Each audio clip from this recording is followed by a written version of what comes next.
नमस्कार, जम्मू संवाद में आपका स्वागत है और मैं हूं ललित खजूरिया। जम्मू कश्मीर की राजनीति की अगर हम बात करें तो ज़बरदस्त करवट बदल रही है। कभी नई पार्टी का ऐलान किया जाता है और कभी ये देखने को मिलता है कि सभी पार्टियां मिलकर जम्मू कश्मीर के मसाइल जो हैं उसे हल करेंगी, इसका दावा किया जाता है। तो कोई कहता है कि ये जो परिवारवाद की पार्टियां हैं इन्होंने जम्मू कश्मीर को लूट लिया है। इस तरह के जब बयान आते हैं और ख़ासकर पिछले कुछ 1-1.5 महीने की हम बात करें तो सरगर्मियां जो है जम्मू कश्मीर में वो तेज़ हो गई हैं। तो क्या कहा जाए कि जम्मू कश्मीर में आने वाले वक्त में क्या जल्द विधानसभा के चुनाव होने वाले हैं, क्योंकि इलेक्टोरल ऑफिस का यहाँ पर ऑल पार्टी का सभी राजनीतिक पार्टियों का उनके साथ मुलाकात करना और उसके बाद बयान आना कि हाँ हम तैयार हैं, हम ये हैं, हम वो हैं, कई चीज़ों का विरोध करना। तो ये समझा जाए कि अब सभी पार्टियों को पता चल चुका है कि चुनाव किसी भी वक्त हो सकते हैं और ऐसे में हमें तैयार रहना चाहिए। अब जो मेन मुद्दा है वो है ऑल पार्टी मीटिंग का। आज जम्मू में ऑल पार्टी मीटिंग हुई। डॉक्टर फारूक अब्दुल्ला जी उसका नेतृत्व कर रहे थे और इसमें जो सबसे हैरान करने वाली बात जो थी वो ये थी कि चौधरी लाल सिंह का इस ऑल पार्टी मीटिंग में हिस्सा लेना और बातचीत करना।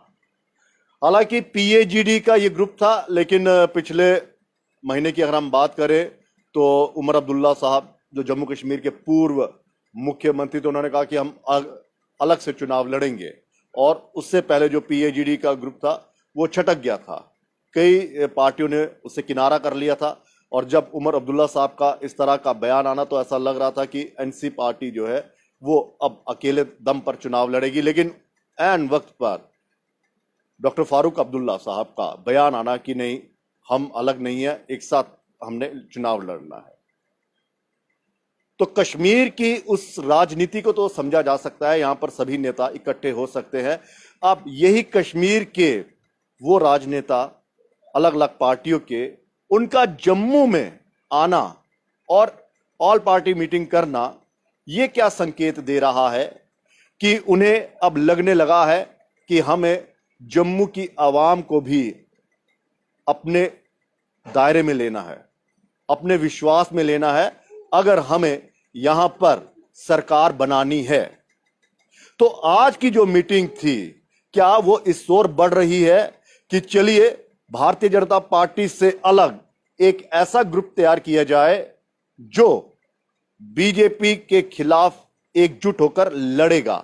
क्या ये मीटिंग उसको लेकर थी? क्या ये कहा जाए कि अब एनसी, पीडीपी या फिर और जो पार्टियां हैं, डोगरा स्वाभिमान जो जम्मू की एकमात्र रीजनल पार्टी है, क्या ये कहा जाए कि अब इन्हें भी लगने लगा है कि भारतीय जनता पार्टी से तभी टक्कर ली जाएगी जब कश्मीर की और जम्मू की पार्टियां एक हो जाएं और हम इनके खिलाफ एकजुटता से लड़ें? क्योंकि सभी विपक्षी पार्टियों का यही कहना है कि जम्मू कश्मीर के जो आज जो हालात हैं वो भारतीय जनता पार्टी की देन है। भारतीय जनता पार्टी ने ही जम्मू कश्मीर में जबरदस्त जो बेरोजगारी है वो लाई है। भारतीय जनता पार्टी के कारण ही युवा सड़क पर है। भारतीय जनता पार्टी के कारण ही जो ये लिस्ट स्क्रैप का एक ट्रेंड चल पड़ा है, ये इन्हीं की वजह से है। लोगों को रोजगार नहीं मिल रहा, इसी की वजह से है। आतंकवाद जो है वो खत्म नहीं हो रहा, उसके कारण भी यही है। तो क्यों ना हम एकजुट होकर इसके खिलाफ बिगुल फूके। लेकिन बड़ी बात यह है कि इसमें अपनी पार्टी और पीसी सजाद लोन वाली पार्टी वो इसका हिस्सा नहीं थी। हालांकि वो पीएजीडी का भी हिस्सा नहीं है, लेकिन ऑल पार्टी मीटिंग में उनका इसमें शिरकत ना करना यह साफ बता रहा है कि उन्हें जो राजनीति करनी है वो जरा हटके करनी है। वो शायद भारतीय जनता पार्टी को निशाने पर नहीं लेकर करनी है। वो ये संकेत भी दे रहे हैं कि भले ही आप बीजेपी के खिलाफ लड़े, हम अलग से अपना एक चुनावी जो हमारा समीकरण है, या जो चुनावी हमारी सोच है, या जो हमारे जो मुद्दे हैं, वो हम अलग लेकर चलेंगे। हम भारतीय जनता पार्टी पर कोई कटाक्ष नहीं करेंगे और हम ना ये कहेंगे। लेकिन लाल सिंह का इस पे जाना, यह सबसे बड़ा सवाल है। यह सवाल इसलिए भी है कि लाल सिंह हमेशा सेपरेट स्टेट की बात करते आ रहे हैं पिछले 2-3 सालों से। वो बकायदा कह रहे हैं कि जम्मू को तब तक इंसाफ नहीं मिलेगा जब तक जम्मू को अलग राज्य नहीं मिल जाता, जब तक जम्मू का अपने नुमाइंदे नहीं होंगे, तब तक किसी तरह का यहां पर कोई जम्मू के साथ न्याय नहीं करेगा। क्योंकि कश्मीर की जो पार्टियां हैं वो कश्मीर के लिए सोचेंगी, जम्मू के लिए नहीं सोचेंगी। अगर यही 70 साल की अगर बार बार बात की जा रही है तो जम्मू को किस तरह से निगलेक्ट किया गया, ये वो बताना चाहते हैं। और कह रहे हैं कि अब एक ही है, एक ही हल है सेपरेट स्टेट का। और साथ ही साथ उन्होंने ये भी कहा कि जो 25 लाख नॉन लोकल्स के जो यहां पर वोटर कार्ड बनेंगे, वोट बनेंगे, वो इसका मुद्दा भी उठाएंगे। तो ये दो मुद्दे लेकर वो डॉक्टर फारूक अब्दुल्ला के नेतृत्व में जो ऑल पार्टी मीटिंग हुई उसमें उन्होंने ये रखे। तो क्या उस पर चर्चा हुई होगी? क्या डॉक्टर फारूक अब्दुल्ला, महबूबा मुफ्ती जो उस समय वहां पर मौजूद थी, वो मान गए होंगे? कांग्रेस ने भी इसमें शिरकत की है, वकार रसूल और रमन भल्ला भी वहां पर थे। तो ये सब जो है, तभी मैं कह रहा हूं, ये जितनी भी पार्टियां हैं ये एक गुट बनाकर भारतीय जनता पार्टी से के खिलाफ लड़ेंगी, या वाकई इनको लग रहा है कि हां जम्मू कश्मीर की आवाम के साथ न्याय नहीं हो रहा है, यहां पर गड़बड़ियां हो रही हैं, भ्रष्टाचार बढ़ रहा है, एलजी प्रशासन जो है वो मनमानी कर रहा है, और जो ब्यूरोक्रेट्स हैं वो किसी को भी मान नहीं रहे हैं, इसके लिए हो रही है? या फिर इन्हें लग रहा है कि जम्मू का रुख हम इसलिए करेंगे कि कश्मीर में तो हम ठीक है संभाल लेंगे, लेकिन जम्मू की आवाम को भी अपने साथ लेना जरूर है। अगर इनको नहीं लेंगे साथ तो हमें साफ ये कहा जाएगा कि जनाब ये नेता जो हैं ये कश्मीर के नेता हैं और कश्मीर की आवाम के बारे में ही सोचते हैं। क्योंकि पहले सब कुछ इन्हीं का था, इन्हीं का राज था, और जम्मू के जो तमाम जम्मू की जो आवाम है वो ये कहती आ रही थी कि कश्मीरी नेताओं की डोमिनेंसी यहाँ पर ज़्यादा थी, इसलिए जम्मू का जो एक विस्तार होना था या जम्मू की जो उन्नति होनी थी, जम्मू को उसका हक जो मिलना था वो नहीं मिला। और अगर हम इस बार जम्मू की आवाम को अपने साथ नहीं लेंगे या जम्मू में अपना विश्वास, लोगों का हम विश्वास नहीं जीतेंगे, तो हम पर पूरे का पूरा ये ठप्पा लग जाएगा। पीडीपी और एनसी की ये मजबूरी भी है कि जम्मू को, उन तमाम नेताओं को और जम्मू की आवाम को साथ लेना पड़ेगा अगर वो ये देख रही है कि हुकूमत में हमें आना है। क्योंकि एनसी के कद्दावर नेता दविंदर राणा एनसी को अलविदा कह चुके हैं। जो जम्मू का एक चेहरा था, जम्मू प्रोविंस का एक जो चेहरा था, वो भारतीय जनता पार्टी में चले गए और भारतीय जनता पार्टी ने उन्हें सह प्रभारी बना दिया है, उनको इनाम दिया है, पुरस्कार दिया है हिमाचल का। वो वहां पर जो चुनाव होंगे आने वाले कुछ महीनों में ऐलान हो जाएगा एक, तो वहां पर चुनाव जो होंगे उसका सह प्रभारी बनाया गया है। तो एक चेहरा जो था जम्मू का वो छटक गया और उसका नुकसान एनसी को जबरदस्त हुआ है। कई ऐसे जो नेता थे उनके जो दविंदर राणा के जो करीबी थे उन सब ने एनसी को अलविदा कह दिया और वहां पर बीजेपी का दामन थाम लिया। ये उनकी एक मजबूरी भी कहा जा सकता है एनसी की कि अब कोई ऐसा नेता आए जिसको हम प्रमोट करें। और अजय सरोत्रा का इस मीटिंग में आना ये बता रहा है कि अजय सरोत्रा जो है वो शायद यहाँ का बड़ा चेहरा बनाने की कोशिश की जा रही है। क्योंकि सलाथिया, सुरजीत सिंह सलाथिया का भी एनसी को अलविदा कहना और बीजेपी में चले जाना, ये उनकी एनसी की कमजोर जो है, कमजोर कड़ी है वो दिखा रही है। और एनसी को भी लग रहा है कि हमें अब आगे। पीडीपी का तो वैसे ही अगर हम देखें, कई नेता जो हैं वो एनसी, कुछ एनसी में चले गए, कुछ पीपल्स कॉन्फ्रेंस में चले गए, कुछ ने सबने मिलकर अपनी पार्टी का आगाज कर लिया, उस पार्टी का निर्माण कर लिया।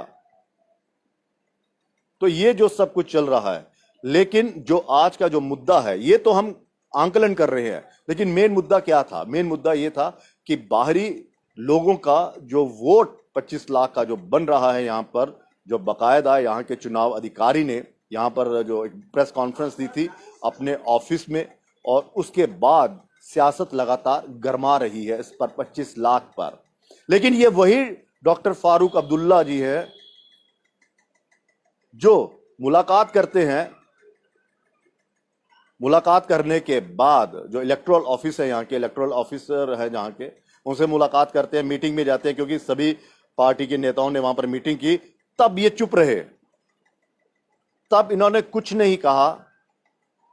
जहां पर विरोध करना था वहां पर ये खामोश रहे।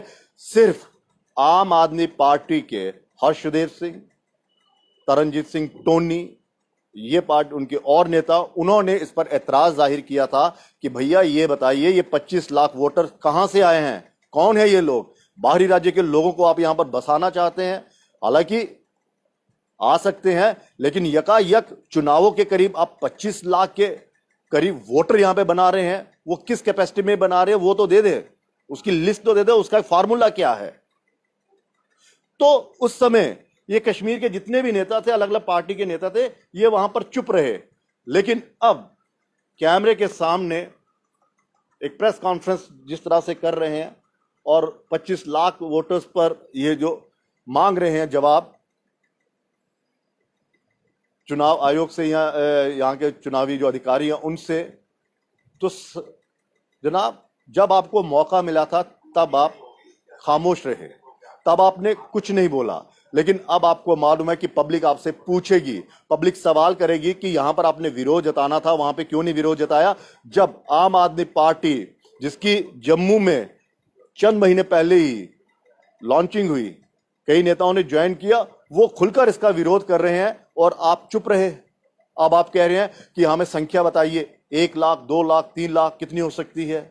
तो यहां पर विरोध करना था, वहां पर तो किया नहीं। लेकिन अब पता था कि लोगों के सामने हमने जवाब भी देना है, लोग पूछेंगे तो हमारे उसमें क्या होगा।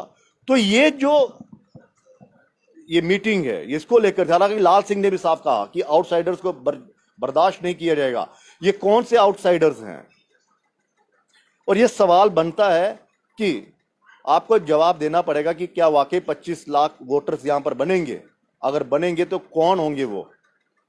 हालांकि भारतीय जनता पार्टी जो है वो इस मुद्दे को पूरी तरह से जस्टिफाई कर रही है, लेकिन बीजेपी के कई नेताओं ने कहा है कि ये 25 लाख नहीं हो सकते, क्योंकि इतनी संख्या में एकदम से वोटर यहां पर इतना इंक्रीज नहीं हो सकता। ये बोलने में शायद चुनाव जो अधिकारी हैं, बोलने में कोई गलती होगी, लेकिन भारतीय जनता पार्टी के जो यहाँ के प्रदेश अध्यक्ष हैं, प्रधान हैं यहाँ के, वो कहते हैं कि ये होगा ही होगा, ये क्यों डर रहे हैं? तो अब लड़ाई जो है वो 25 लाख वोटरों को लेकर ही होगी।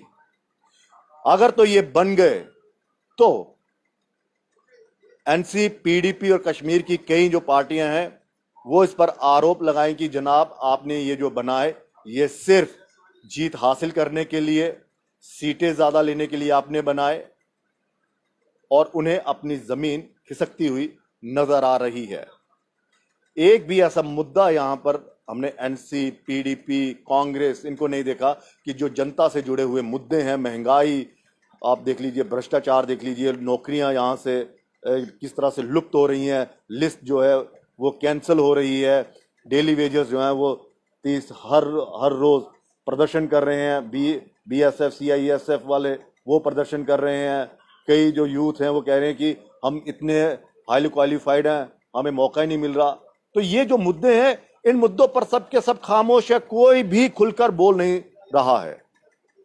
तो ये मीटिंग जो है वो समझना एक बेहद जरूरी है। इसका मकसद क्या है? इसका मकसद यही है कि जो हमारी जमीन खिसक रही है उसे मजबूत किस तरह से किया जाए। जो भारतीय जनता पार्टी अपना 50+ का टारगेट लेकर चल रही है उसे किस तरह से रोका जाए।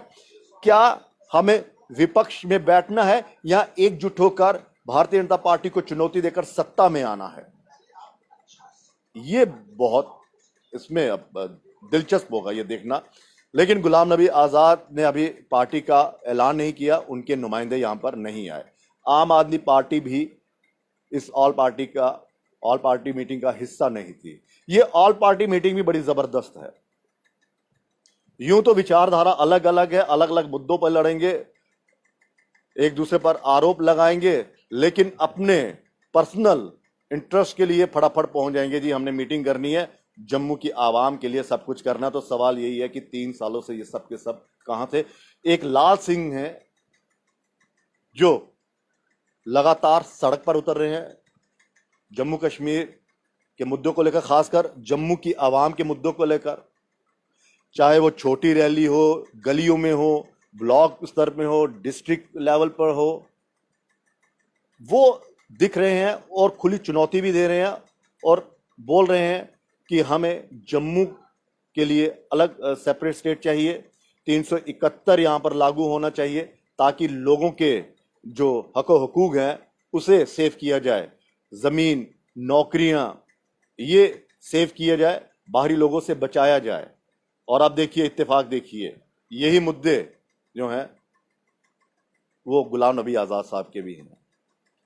गुलाम नबी आजाद साहब का जिक्र हम इसलिए कर रहे हैं क्योंकि 370 जब हटा था तो 370 को लेकर वो कभी कश्मीर जा रहे थे उसके खिलाफ, कभी यहां पर जम्मू में आए, हालांकि आने नहीं दिया।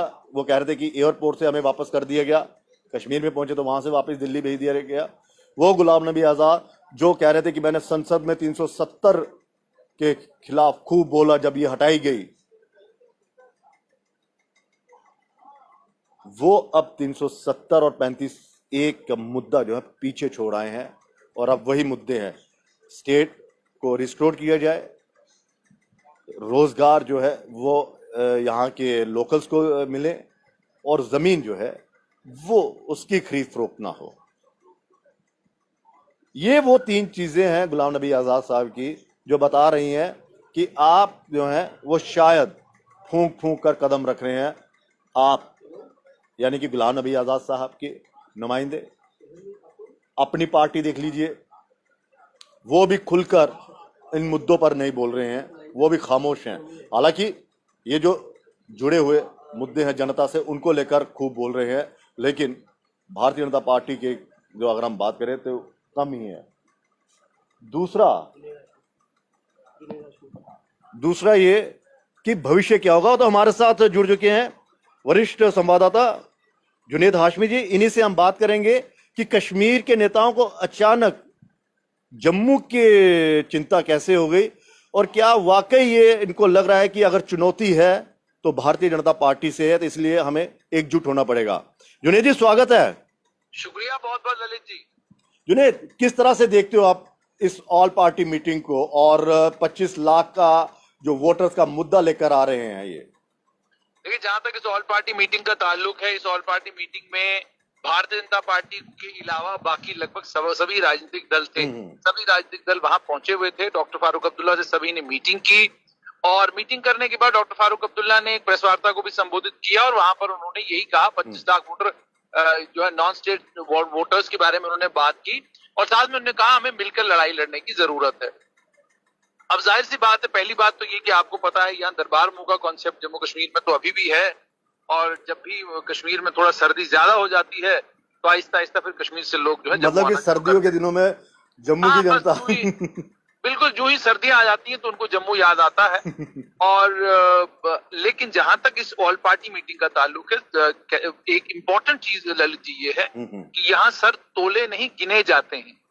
बिल्कुल, मतलब यहाँ आप किसी आदमी का पॉलिटिकल वजन कितना है वो इम्पोर्टेंट नहीं है, वो उसके पास बंदे कितने हैं वो इम्पोर्टेंट है। तो राजनीति का सबसे पहला मुझे लगता है काका यहीं से शुरू होता है कि आपके पास सर कितने हैं।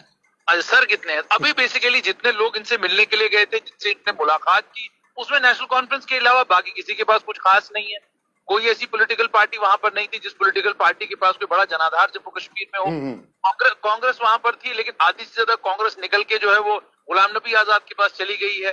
वर्कर उनके पास है, लेकिन वर्कर के होने का मतलब ये नहीं है कि आपके पास 15 सीटें हैं, 20 सीटें हैं या 15-20 सीटों पर जीतने वाले हैं। अभी की स्थिति तो कांग्रेस की ये है कि 4-5 जगहों पर कांग्रेस जो है, बाकी किसी जगह आपको कांग्रेस नजर नहीं आएगी, बाकी उनको मेहनत बहुत करने की जरूरत है। तो कुल मिलाकर बात ये कि नेशनल कॉन्फ्रेंस ने एक एक्सरसाइज की, ये एक्सरसाइज कुल मिलाकर आप गुपकार की कहिए, मैं इसको नेशनल कॉन्फ्रेंस की एक्सरसाइज मानता हूं। और नेशनल कॉन्फ्रेंस की एक्सरसाइज में इसलिए मानता हूं कि पिछली बार भी जब पीएचईडी ने डीडीसी के चुनाव लड़े थे तो ये सब लोग मिले, लेकिन मलाई खा गई नेशनल कॉन्फ्रेंस, यानी सारी सीटें उस वक्त भी नेशनल कॉन्फ्रेंस जो एक बड़े दल के तौर पे उभरी थी। अब भी वोट की अगर कंसोलिडेशन होगी, उस कंसोलिडेशन का फायदा भी नेशनल कॉन्फ्रेंस को ही होना है।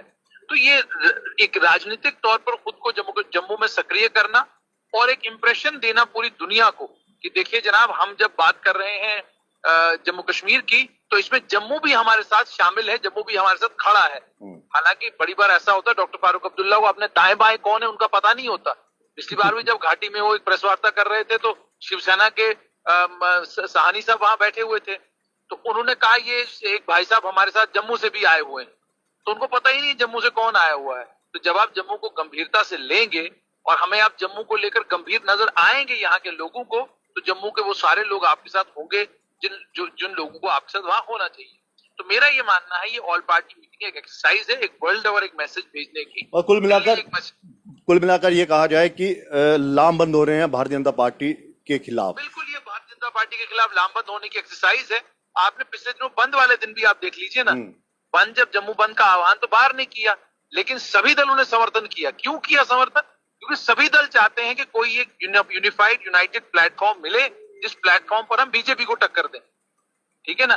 क्योंकि अभी जैसे मैंने आपको कहा, इस समय की राजनीतिक परिस्थितियां ये हैं कि डॉक्टर फारूक अब्दुल्ला को यहाँ आने से पहले गुलाम नबी आजाद को भी बुलाना चाहिए था। पीएचडी के साथ तो वो है नहीं, लेकिन बुलाना तो चाहिए था, क्योंकि आजाद भी तो यही राग जो है अलाप रहे हैं सब जगह पर। तो कहने का मतलब ये है कि ये लामबंद होने की एक एक्सरसाइज है, और इस लामबंद होने की आजाद साहब की राजनीति को किस तरह से देख रहे हैं कि भारतीय जनता पार्टी को किसी तरह से भी इतना टारगेट ना करना, अपनी पार्टी पर ज्यादा सवाल उठाना, हालांकि खुलकर नाम नहीं लेना, लेकिन समझ में आ जाता है क्योंकि राजनीति में राजनेता खुलकर बाहर तो नहीं आता, खुलकर नाम तो नहीं लेता, लेकिन हाँ अपने भाषणों में ये संकेत दे देता कि मैं किसके खिलाफ बोल रहा हूं। ये भाजपा पर चुप्पी और अपनी पार्टी पर जबरदस्त हमला और फारूक अब्दुल्ला साहब की तारीफ, इसको किस तरह से देखते हैं आप? देखिए, जहां तो गुलाम नबी आजाद का ताल्लुक है, वो अभी दिल्ली से आए हैं। हाँ। लग तो ये रहा था कि जिस तरीके से जिस गाजे बाजे के साथ वो आए हैं और बात कर रहे हैं, मैं जम्मू संभाग का लीडर हूं, तो शुरुआत खौड़ से कहीं रैली से होगी, खौड़ में एक रैली होगी, फिर बिश्नाह में एक रैली होगी, फिर जम्मू में एक जनसभा को संबोधित करेंगे, बड़ी जनसभा को क्या कहते हैं संबोधित करेंगे, फिर अगर वहां नहीं तो क्या कहते हैं आरसपुरा में एक रैली करेंगे, एक सांबा में करेंगे, कठुआ में करेंगे, ताकि एक संदेश चला जाए सब जगह जी मैं जम्मू संभाग का नेता हूं। लेकिन उन्होंने शुरुआत जो है वो कहां से की? डोडा से। डोडा में तो ऑलरेडी आप खुद कहते हैं कि आप एक बहुत ताकतवर और मजबूत नेता हैं, तो वहां जाकर शुरुआत करना राजनीतिक तौर पर मुझे नहीं लगता अकलमंदी है। वो बाकी बहुत बड़े नेता हैं, वो जानते हैं, हम तो राजनीतिक विशेषज्ञ हैं, हम साफ तौर पर ये कहेंगे कि उन्हें अपनी इनिंग की शुरुआत अगर वो जम्मू से करते ना, तो हमको समझ में आता कि भारतीय जनता पार्टी का विकल्प जम्मू कश्मीर में तैयार हो रहा है। जब आप डोडा से शुरुआत करते हैं तो इसका मतलब यह है कि आप बीजेपी का विकल्प नहीं है, बल्कि आप नेशनल कॉन्फ्रेंस के मुकाबले का विकल्प है, पीडीपी के मुकाबले का विकल्प है, आप कांग्रेस के मुकाबले का विकल्प है। क्योंकि डोडा के जिन जिन क्षेत्रों में उन्होंने अभी तक रैलीज करी हुई है, वहां पर मुकाबले में दो ही पार्टियां हैं। बीजेपी का मुकाबला कहीं पर नेशनल कॉन्फ्रेंस के साथ है, बीजेपी का मुकाबला कहीं पर कांग्रेस के साथ है। वहां पर ये स्थिति अभी तक है। तो इसका मतलब आप जब उस इलाके में चले गए और आप बीजेपी का नाम भी नहीं ले रहे, तो इसका मतलब क्या है? इसका मतलब ये कि आप पीडीपी नेशनल कॉन्फ्रेंस को लेकर कह तो रहे हैं कि हम इनके साथ अलायंस करेंगे, हम इनके साथ मिलकर चलेंगे, लेकिन आपकी भाषा में राजनीति की तो राजनेता, बड़े बड़े राजनेता को ये तो खासियत की मैं आपके साथ भी हूँ, आपके साथ भी हूँ, आपके साथ भी हूँ। लेकिन ललित जी एक चीज ये भी है ना, आप ये भी सोचिए ना, 73 वर्ष की उम्र में एक आदमी जम्मू कश्मीर वापस आता है, दिल्ली की राजनीति, इतने बड़े प्लेटफॉर्म पर राजनीति छोड़कर वो दिल्ली पहुंचता है, तो दिल्ली से जम्मू कश्मीर आता है। आप खुद 2 मिनट के लिए सोचिए, इस पर विचारिए कि आखिरकार आप डोडा जाने के लिए आए थे दिल्ली से। बस कुल मिलाकर यही है कि उनका एक मजबूत साथी बनकर आए हैं, भले ही कागज पत्रों पे ना हो, लेकिन पर्दे के पीछे की सियासत को अगर समझने की जरूरत है, तो यही है। ये हम ललित जी, ये हम कह नहीं सकते वो किनका साथी बन के आए हैं। नहीं नहीं, But apparently पर्दे के देखिए, पीछे की बात कर रहा हूँ, apparently, खुलकर नहीं। मैं कह रहा हूं, apparently ऐसा महसूस हो रहा है, लग रहा है कि आप जम्मू संभाग से राजनीति करने नहीं, बल्कि आप जो है डोडा से राजनीति करने के लिए आए हैं। मैंने चलिए, आपको कहा ना कि शुरुआत आपकी अगर जम्मू से होती ना, तो हम समझ जाते हैं कि आप जम्मू संभाग को लेकर गंभीर हैं, लेकिन आपने शुरुआत ही डोडा से की। ठीक ठीक। और डोडा से शुरुआत करने का मतलब यही है कि आप किसको फायदा पहुंचाना चाहते हैं और किसको नुकसान पहुंचाना चाहते हैं। फिलहाल बहुत बहुत शुक्रिया जुनेद इस तमाम बातचीत के लिए। तो जुनेद जम्मू कश्मीर की राजनीति को बेहतर तरीके से समझते भी हैं और पूरी तरह से उन्होंने समझाया कि इस ऑल पार्टी मीटिंग का मकसद क्या है और क्यों जम्मू जो है वो याद आ रहा है, जम्मू की अलग अलग पार्टियां जो हैं वो याद आ रही हैं। और बात जिस तरह से की जा रही है कि शायद ये एक लामबंद हो रहे हैं भारतीय जनता पार्टी के खिलाफ, और भारतीय जनता पार्टी जो है उसने भी जबरदस्त, अगर कहा जाए कि जब कश्मीर में उन्होंने भी जबरदस्त पांसे फेंके हुए हैं। जो आरोप लगते आ रहे हैं कि अपनी पार्टी जो है वो बीजेपी की बी टीम है, तो क्या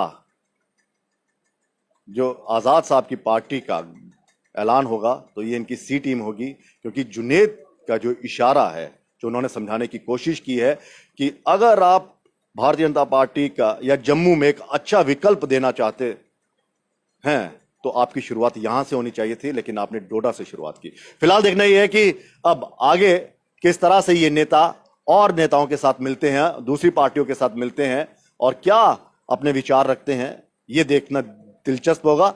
लेकिन लाल सिंह का स्टैंड क्या होगा, सबकी निगाहें इस पर होंगी। फिलहाल इजाजत दीजिए, नमस्कार।